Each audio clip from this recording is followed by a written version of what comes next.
Que tomen asiento, se ubiquen, sean bienvenidos todos. Gracias. La semana pasada iniciamos con el estudio del libro de Hechos de los Apóstoles. Hay mucho de qué reflexionar, de qué indagar, profundizar acerca de este libro. Pero primero vamos a ver algo que tal vez sea necesario mencionar, y le puse como título encuadre metodológico, ya casi sabiendo que iba a venir el post. ¿De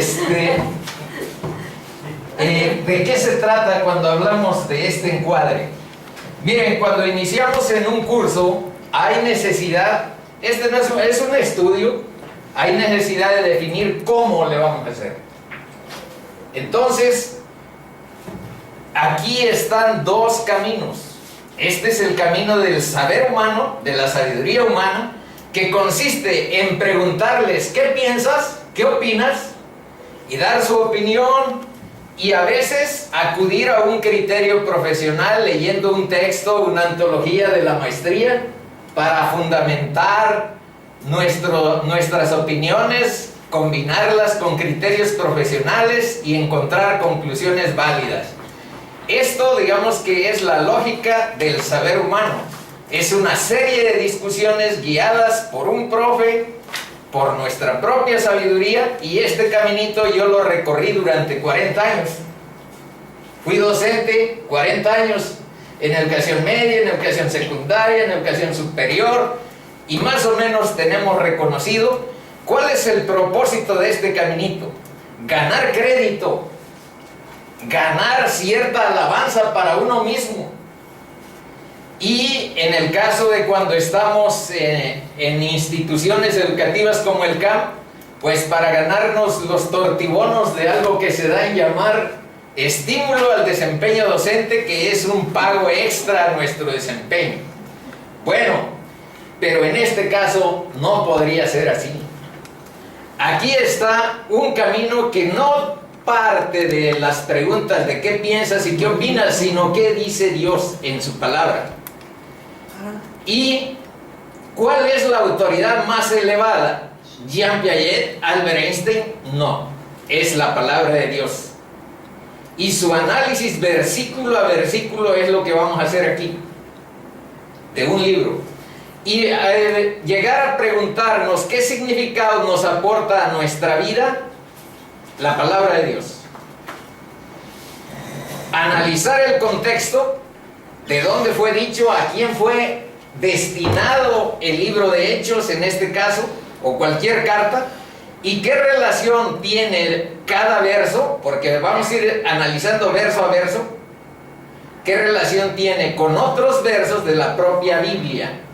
Porque la Biblia es autosuficiente. Si nos basamos en criterios humanos revueltos con esto, vamos a trastabillar y encontrar conclusiones medias herejes. Y después de preguntarnos qué significado nos aporta a nuestra vida, cómo se aplica a nuestra vida esto que estamos estudiando. Entonces esto nos lleva a un proceso de cierta confrontación. Y no se les va a aplicar ningún examen, por supuesto, pero sí hay un autoexamen de nuestra vida para ver en qué términos estamos viviendo, en qué términos estamos siendo presas de una serie de esclavitudes y de ataduras que en ocasiones tenemos los humanos. Haciéndonos preguntas y respuestas, eso sí no cambia. Eso sí no cambia. Quiero decir que en el mundo también es muy importante saber preguntar, en este saber humano, pero en el saber bíblico que interacciona con la sabiduría de Dios, por supuesto que es importante llegar a hacer preguntas pertinentes. Se pide siempre la guía del Espíritu. Eso es lo que pedimos en oración, no como una postura falsa, sino porque dependemos absoluta y completamente de su guía para poder encontrar la verdad.